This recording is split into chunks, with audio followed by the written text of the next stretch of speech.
Your feet crack the parched earth beneath you. The mountain looms, ancient and silent, like a sleeping judge. Every breath you take tastes of dust, drought, and tension. You're not just here for a confrontation. You're here for history. You're here because the God of your fathers has remained silent long enough. You are Elijah. And this is Mount Carmel. You hear the voices first, distant, frenzied. They wail and dance, smear blood on their skin, and cry to a God who never answers. The prophets of Baal, 450 of them, all dressed in sacred garb, performing rituals that lost meaning long ago. They're desperate, exhausted, hollow. And yet their noise fills the mountain like thunder. Empty thunder. You stand alone. No army, no throne, no robes, just the weight of Yahweh's command on your shoulders and the fire you believe will fall. You glance at the crowd, Israelites, hundreds of them, farmers, traders, priests, mothers. These are your people, wandering in loyalty, caught between Yahweh and Baal, unsure which voice to follow. But today they will remember.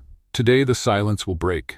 You walk forward slowly, deliberately, not to entertain, not to debate, but to prove. You speak with fire in your chest. How long will you waver between two opinions? If the Lord is God, follow him, but if Baal is, follow him. They don't answer. Their silence is louder than the prophet's screams. So you propose a test, a sacrifice. 2 bulls, 2 altars, no fire. Let the real God answer with flame. The people murmur approval. The prophets of Baal nod, smirking. They are many, you are one. The odds to them are a joke. And so the ritual begins. The sun climbs overhead. Sweat shines on painted faces. Chanting turns to shouting. Shouting turns to screaming. Knives flash in the sun, carving flesh, blood mixing with dust. But the altar stands untouched, the bull unburned. Hours pass. The people shift in the crowd, growing restless. You watch, arms folded, unshaken. Then you speak, not with fury but with razor-edged irony. Shout louder. Maybe your God is deep in thought, or busy, or traveling, or sleeping. Maybe he needs to be awakened. They shout louder. They cut deeper. But nothing happens, because nothing is there. You let them exhaust themselves until the light begins to fall. Then you step forward. The crowd watches, still, expectant, nervous. Now it is your turn. You kneel in the fading light. The shadows stretch long across the mountaintop, wrapping around broken stones. These are remnants of a forgotten altar, Yahweh's altar, once revered, now abandoned. You pick up a stone, then another. 12 in all, one for each tribe of Israel, for a covenant nearly erased by compromise. Each stone you place speaks, not with words but with weight. The crowd is quiet now, mesmerized. They've seen blood, they've seen noise, but now they see resolve. You stack the wood, lay the bull across it, but you're not done. You call for water. Buckets are brought, rare, precious in a land without rain. You pour it over the sacrifice, once, then again, then a third time. The wood is drenched, the bull soaked. The trench dug around the altar now floods with water. The crowd whispers, has Elijah lost his mind? No. You're not setting up a miracle. You're removing any doubt. This cannot be trickery. This cannot be sleight of hand. This can only be God. You stand back. The altar glistens, dripping, impossible. You raise your hands, not to shout, not to dance, but to pray. A simple, raw plea from one man to the Almighty. Lord, the God of Abraham, Isaac, and Israel, let it be known today that you are God in Israel, and that I am your servant and have done all this at your command. Answer me, Lord, so these people will know that you, Lord, are God, and that you are turning their hearts back again. Then it happens. The heavens split. A column of fire falls, not gently but like a sword. It doesn't just ignite the wood, it consumes everything. The bull, the wood, the stones, the dust, even the water in the trench evaporates in a breath. The crowd screams, then silence, then screams again. The Lord, he is God! The Lord, he is God! They fall to their knees, faces in the dirt, trembling. Some weep, some sob.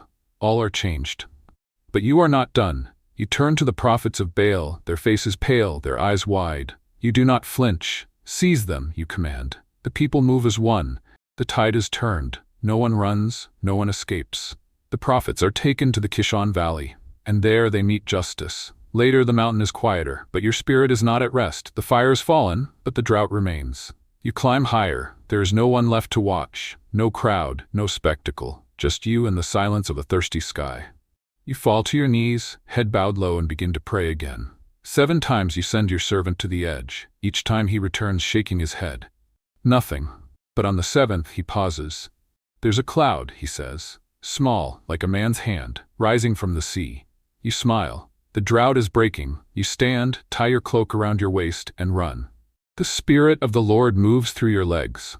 You outrun Ahab's chariot as the wind howls and the sky turns black with blessing. Behind you, the rain falls, heavy, holy, restoring the land that fire cleansed. Word reaches Jezebel, queen, priestess of Baal, architect of Israel's spiritual decay. When she hears what you've done, her fury burns hotter than the fire that fell. She swears by her gods that by this time tomorrow, you will be dead. And suddenly, something cracks inside you. You who stood against kings, you who called down fire, you who outran storms. Run. You flee not just from Jezebel, but from hope itself, through wilderness, through heat, through hunger, until your body can go no farther. Beneath a solitary broom tree you collapse, and finally the words pour out of you, not loud like your mountaintop prayer, but tired, barely a whisper. It is enough, Lord, take my life. I am no better than my ancestors. You are empty, shattered, alone. But God is not finished with you. An angel touches your shoulder. There is no thunder, no flame, just bread and water. Simple provisions for a prophet at the end of himself. You eat, sleep, eat again. Then you rise, not in fire, not in glory, in quiet strength, and you walk. 40 days and 40 nights, through desert, through silence. You arrive at Mount Horeb, the mountain of God. The place where Moses once stood. Now it is your turn. You enter a cave, and the word of the Lord comes to you, not with fury, but with a question. What are you doing here, Elijah? You pour out your soul. I have been very zealous, you say. I alone am left, and they seek to take my life. Then God says, stand on the mountain, for I will pass by. And so you wait. A violent wind tears through the mountains, stones split, trees bend. But the Lord is not in the wind. Next, an earthquake. The ground shakes, your footing slips, but still, God is not there. Then, a fire, consuming, devouring. You brace yourself, but God is not in the fire. Then a whisper, a still small voice, and that is where you hear him. In the silence that follows, your soul quiets. The whirlwind has passed, the shaking has settled, and yet, your calling has never been clearer. You hear his voice, not booming like Sinai, not roaring like Carmel, just a gentle breath. But within that breath are orders, assignments, a future. God doesn't scold you. He doesn't dismiss your pain. He answers your despair, not with thunder, but with purpose. Go back the way you came, he says. He tells you of kings to anoint, nations to confront, a prophet to raise up in your place, Elisha, who will carry your mantle further than you can imagine.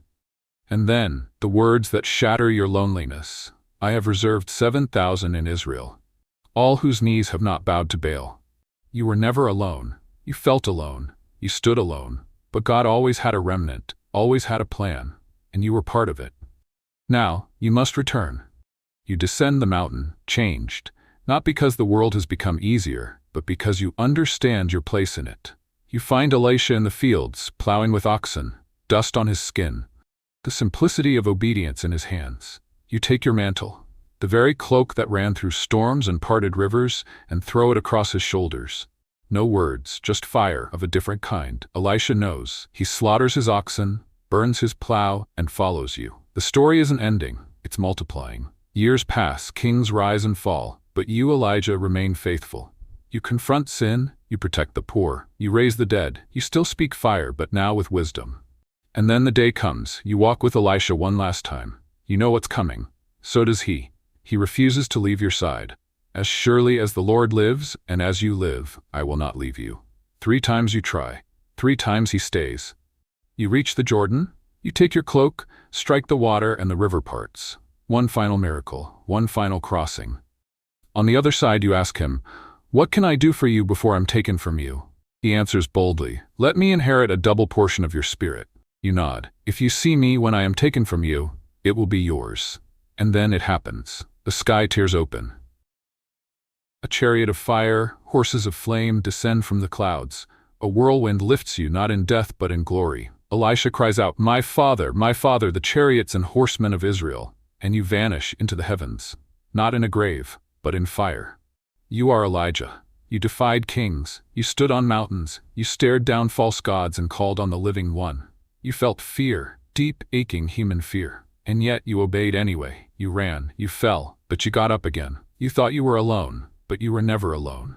You called down fire, you passed the mantle, you rose in glory, and one day you will return. Because Elijah is not finished, and neither are you. You are Elijah today. Next time you might be Daniel in the lion's den, or Joan of Arc at the stake, or Harriet Tubman in the woods, or a soldier in a forgotten battle, or a martyr with a whisper that shakes empires. You are the hero. You relive the story. You are everything. Subscribe now and step into your fire.